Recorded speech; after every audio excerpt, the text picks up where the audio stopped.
This week we got The Art of Star Wars, The Rise of Skywalker. I love these books. Disney produces these books for each of the new Star Wars movies, and they give you a glimpse of how these ideas came to a reality, the different formations they went through the evolution. You get some deleted scenes, and I'm excited to take a look at this book with Kitra by my side. Come with us on this adventure.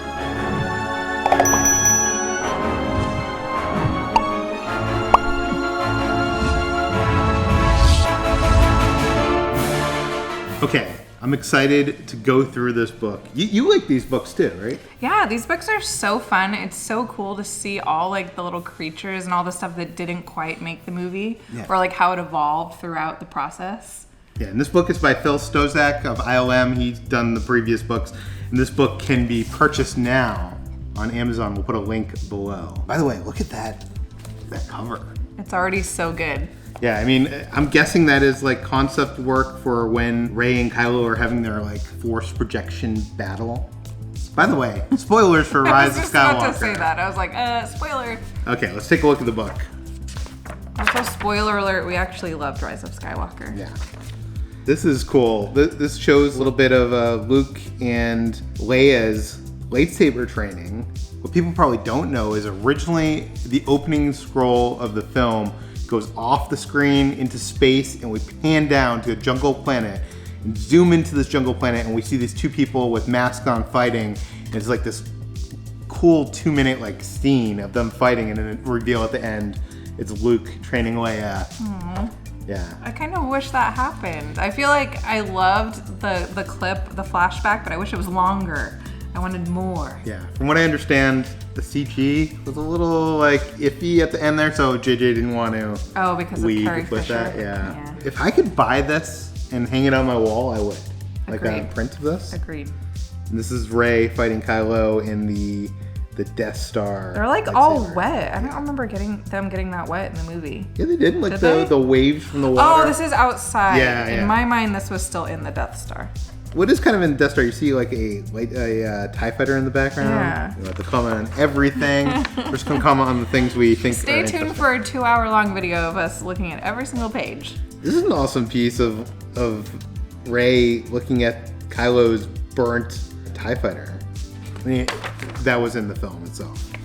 One of the interesting things with these books is because they usually come out around the release of the film, they don't put the more spoilery ending moments of the film in them. So like The Last Jedi didn't show much of the throne room stuff that happens at the end. So they put those in the next book. We start off here with The Last Jedi, the Jedi tree on Octu, the library, in flames as Luke is watching on here. And what's cool, and something that I didn't notice in the initial film, is this tree is actually designed to look like the rebellion symbol. Here's some interesting concept art of the battle on Crate from Last Jedi. This concept piece right here shows like an original concept that was going to be like Rey and Luke kind of tearing up Crate, and like the red would just be like going all over the place. It looks pretty cool though, right? No? The planet's kind of bleeding from the battle anyways, but that was like taking it to the next level, and I kind of like that. So Rey in this movie had kind of like a white costume, probably to contrast with Kylo's black. I feel like if I could pull this off, I wish they had this in the movie. It's Finn's costume, is a yellow jacket. You'd wear that jacket if they sold it? If I could pull it off. I probably couldn't pull it off, but how cool is that? And it's funny, the concept designer said that he thought maybe Rose could be embroidered in the back. Didn't end up happening. But what do you think of Finn's new costume? I loved his new outfit. The sequel trilogy is a lot about identity and who people are, and Finn's identity. I mean, he was literally a person with no name who has been given a name FN2187, and he inherits Poe's jacket. Yeah. So he's kind of like dealing with that identity issue a little bit in its own respect. And I like that in this film, he kind of gets his own look. Yeah. Wow, that snow jacket would be pretty cool too. I was gonna say I loved when they were on Kashyyyk or whatever that planet was, and they all had like their big snow jackets. Oh. Poe kind of got a new look with the buttons down. You can see his hairs. Yeah. We like Poe in this household. And here's some of the looks of the helmets, like Leia's and Luke's Jedi training. Yeah, very like samurai inspired. And right here, these are some creatures and resistance people that were going to be on the base. Some of these were created, some of them weren't. She is the creature person here. I am the creature person. What do you think of these creatures? I love these little. Were these guys in the movie? These little blue I don't guys? know. I like them, and like this little kind of like gonk droid looking thing, but it's more like rounded and has the colors. That circular domed gonk droid is pretty damn cool. I wish he was in there. Maybe he is. Maybe he's in the background. Maybe that's the thing. It's like there's so many of these characters they could be there, and you just might not see it. Look at that. It's almost like a red K2SO kind of inspired droid. Yeah, these are some cool looks.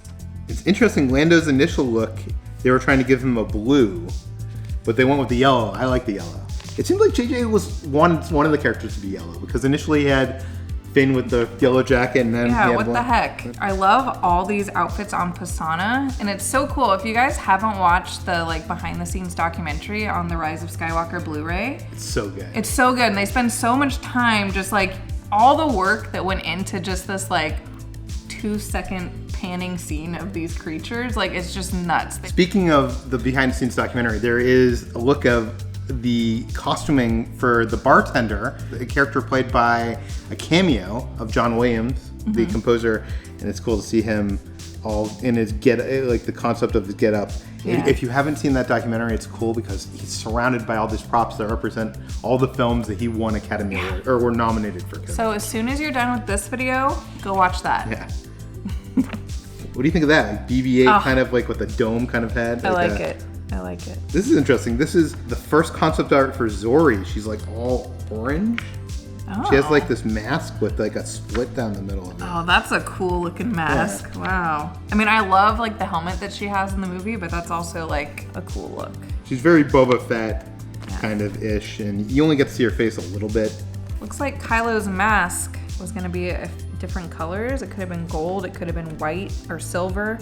They ended up going with red, of course. Yeah, they wanted to put together Kylo's mask, and I think that's like inspired by like ancient Japanese or Chinese. It's some kind of custom of like art being put back together, like with seams and stuff like that. Yeah, and the film it's like kind of red, it almost like glows red, but it looks like they almost tried to do like a gold or silver. Here's some alternate looks for Rey as her dark Rey. It's interesting. One time they gave her 2 lightsabers.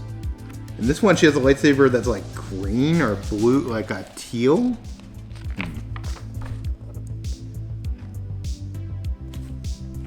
These the Knights of Ren? Or what are these? Yeah, Knights of Ren. Knights of Ren are probably the coolest looking characters in the sequel trilogy that really were underused and they're not like anything, right? Yeah, I could appreciate them looking at them, but that was like the one negative thing I'll say about Rise of Skywalker is I didn't really, like, they had no point, really. Speaking of cool-looking characters that are really underused, the Sith Troopers. Sith Troopers, yeah. Which are a combination of, like, an Imperial Guard and also, like, a Stormtrooper. Oh, this is interesting. This is a look at different ideas of how Rey could have repaired her lightsaber. So... Oh. It wasn't always with, like, that leather band around it. Some were like a lot more like soldered, welded points. It's all kind of the same idea, right? Yeah.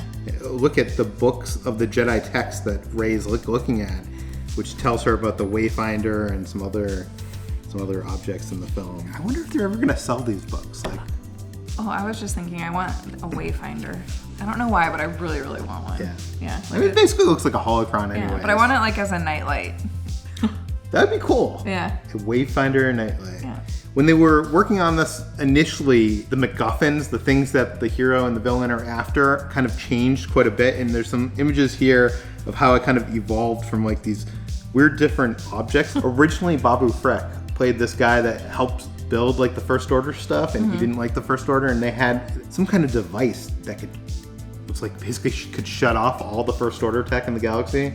Okay. It's a ridiculous concept. I'm glad they didn't go with that, but like you can see, it looks almost like Iron Man-esque, like some of this. Yeah, stuff. it almost looks like a flux capacitor, like a toaster. Yeah, like the Iron Man. Like it looks like a bunch of different things mixed up into one. I'm glad they didn't go with that, but there's some cool ideas here, like the Sith scroll. What do you think of the dagger? I find the dagger kind of silly.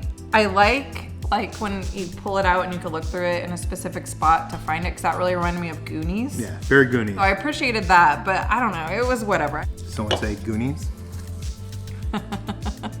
Hey, you guys. Oh, that was like a mashup of Babu Frik. Yeah, what was going on there? I'm not going full sloth. You cannot get me. People will like drag me in the comments if I try to. You do a sloth impression.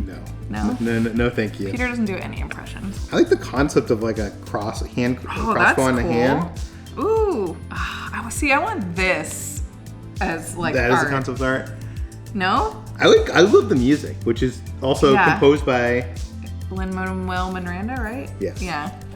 Which is like so crazy, so random, but that's why it's so good. Oh, the baby creature. Yeah. Little baby. He's like cooking some soup or something.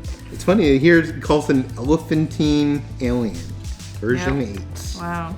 Oh, isn't that Admiral Akbar's son? Yeah, Admiral Akbar, as you know, was killed off screen. He's so in a cute. travesty in Last Jedi, and they were able to give him Pour a son. one out for Admiral Akbar. Yeah. Aftab Akbar is his son. Oh, here we this go. is your section right here. This is all the droids and creatures. Yeah. Look at that guy. Is that Babu Frik? Is that an early version? I'm not sure. It just says wizard. Yeah, wizard. Why are they all called wizards? Look at that astromech. That's cool. Why didn't we see something like that? Come on. You know, one of the most interesting concept pieces in this whole book is this concept of a rebel tank, which is designed after BB-8. Whoa. What do you think? Like, it's almost like an AT-AT meets BB-8, where they ride in the top of the ball. I mean, the head kind of area.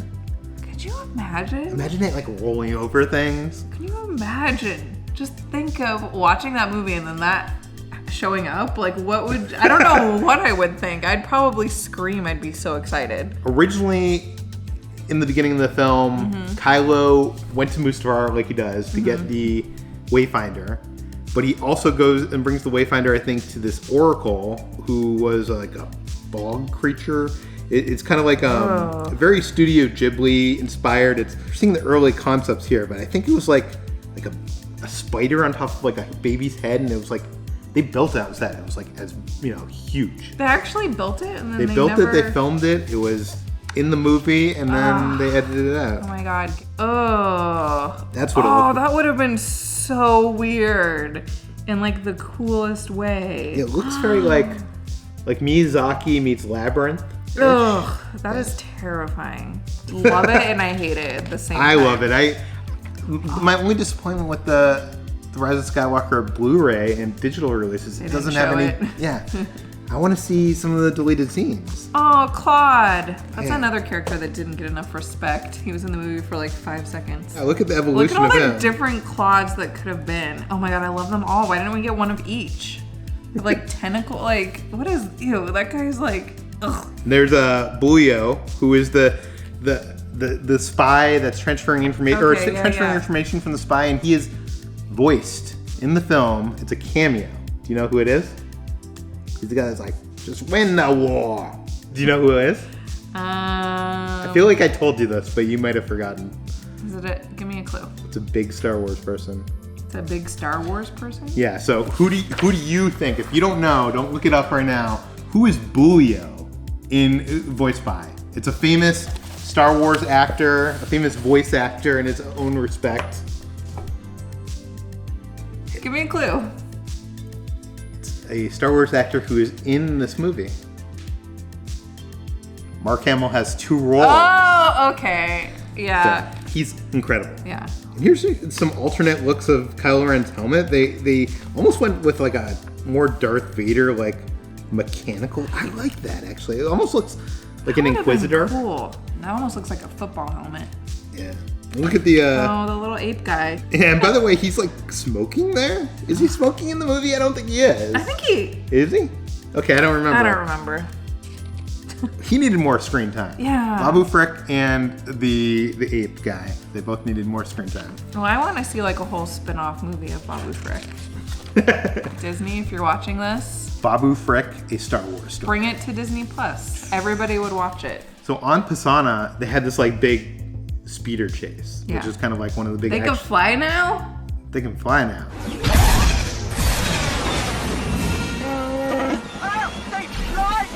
They fly now?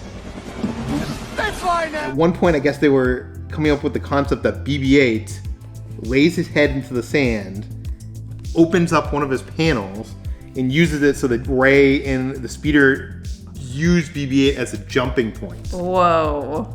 We found the Dio section.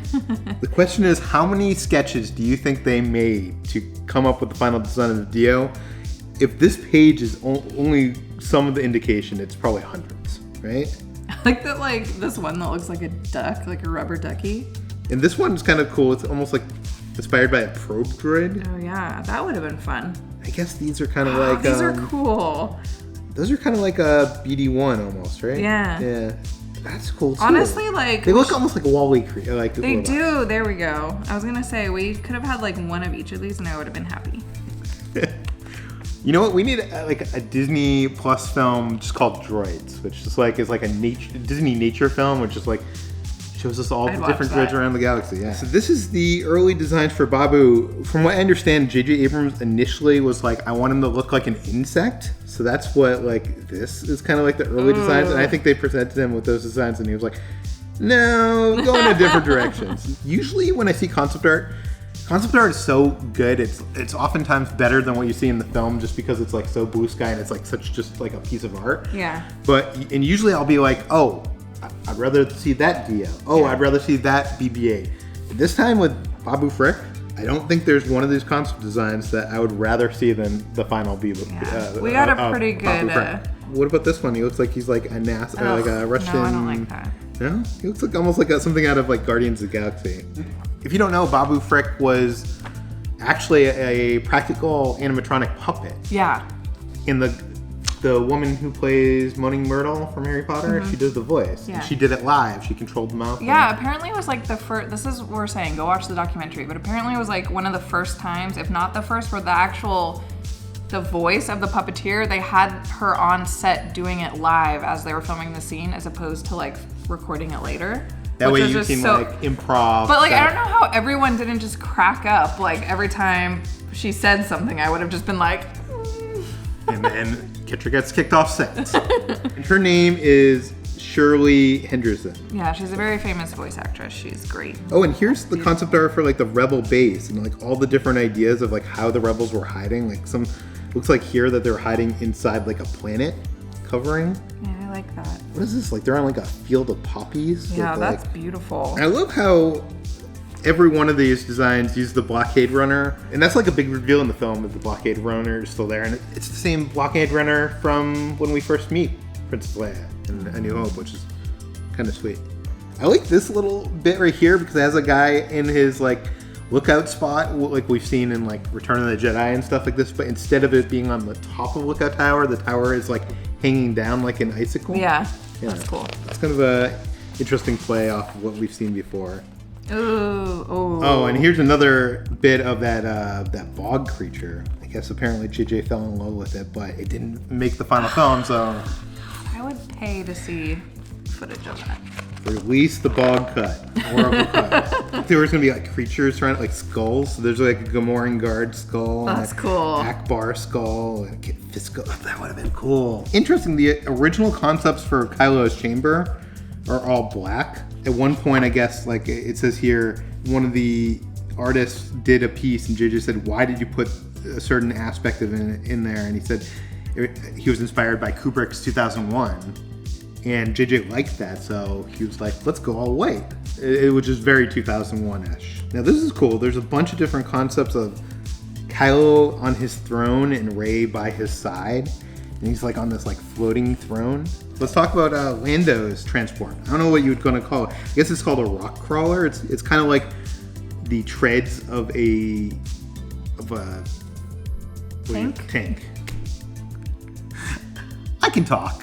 Which is, it's such a cool idea. Like, why have we not seen that on a film before? I feel like that idea alone is like one of the coolest ideas. Oh, and here's some shots of like the quicksand when they're on Pasaana and they like get sucked into that underground place. Mm-hmm. And there's that great line from C-3PO, like, I'm okay too, or whatever. Oh, C-3PO is such like the best in this movie. I love him. And by the way, bit of trivia, Ben Schwartz is the person that wrote that line. One of the funniest lines in the movie comes from one of the funniest actors. Yeah, if you guys didn't see when we went to the grand opening of Star Wars Galaxies Edge, Ben Schwartz was actually there. Yeah, he said hi to us. Yeah, he's in our video, so go watch that video. I feel like that's one of the least watched videos on our channel. It's like a 50-minute long video, but it's just our first reactions the very first time we ever saw Galaxy's Edge. Ben Schwartz is in it. There's a lot of cameos. I guess we were in Oga's, and the two guys, the Game of Thrones showrunners were there. There was Dave Filoni was there. There was a bunch of Imagineers like Tony Baxter. I don't know. It was just like a crazy fun day. Tim Tracker's there. You actually hear him in our Smuggler's Run video. He's like in he's one of the pilots. You're like yelling at him. My very first time on Smuggler's Run was with the Tim Tracker, and he was the pilot, and you could just hear me yelling at him for crashing into things, and I felt bad because after it was over, he was just like, I'm sorry for that. Anyways, not to plug that video, but go watch it if you guys are bored during this quarantine. Tim's one of the greatest guys. Yeah, anyways. Right here, the snowy city of Kijimi is a really cool medieval city. I love it. Yeah, Star Wars as a whole is very inspired by Kurosawa, and this city really is inspired by the Hidden Fortress. Here we are on the planet where the Death Star, pieces of the Death Star have crashed. This is actually one of the moons of Endor, and when they said they were going there, I got very excited, and then it wasn't where the Ewoks were. Okay, so the planet's called Kefir. I had to look it up. I completely blanked for a second. But this imagery of the Death Star collapsed on the planet is very cool. And by the way, that's some imagery that J.J. Abrams has been playing off of since he first came on to the Star Wars films with Force Awakens. He had some imagery of Rey originally going into the Death Star and scavenging something. Yeah, that's in the concept book for Force Awakens. Yes. I remember looking at that and being like, why wasn't that in the movie? But it's in this movie, so that's great. By the way, guys, if you are enjoying this, please give it a thumbs up below. And if you want to see us go through the Force Awakens book or something like that, because there's a lot of interesting concept art in that and Last Jedi. We could do that if you want. We're going to have a lot of time. Yeah, let us know if you enjoy this, because it's so fun for us, and we'd love to go back and look at those books, because it's been a really long time since we've looked at them. Hopefully it's as fun for you as it is for us. This is interesting. There's some images from inside the Death Star where it looks less murky and more the colorfulness of life have taken over. I like this. There's all this concept of her actually getting in the water and swimming around and stuff. I wish we saw that.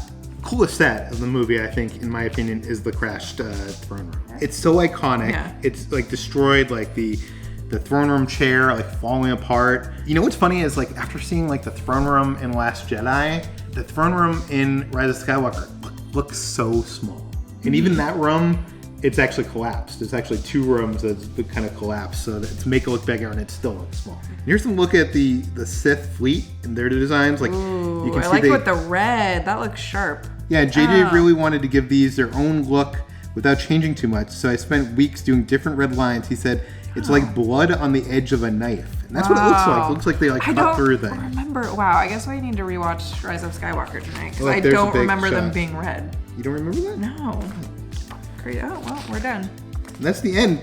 See, that's disappointing, because these books come out. This was set to originally come out when the movie came out, and it was delayed a couple months. We don't see the Emperor at all in this book. Yeah, but the reason why they do that is they want to protect spoilers, because this stuff goes to print so much earlier, kind of like toys.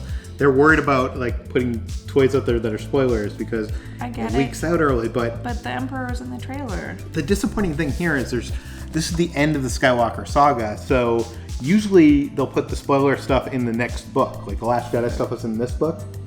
So where's the spoiler stuff? Is it never going to get released? I don't know. Maybe it'll be a part 2 that's just the stuff that's missing from this one. I'm trying to look up how much this book goes for. I know it is a cover price of $40, but it looks like on Amazon it's $28-ish right now when we're recording. That is a deal.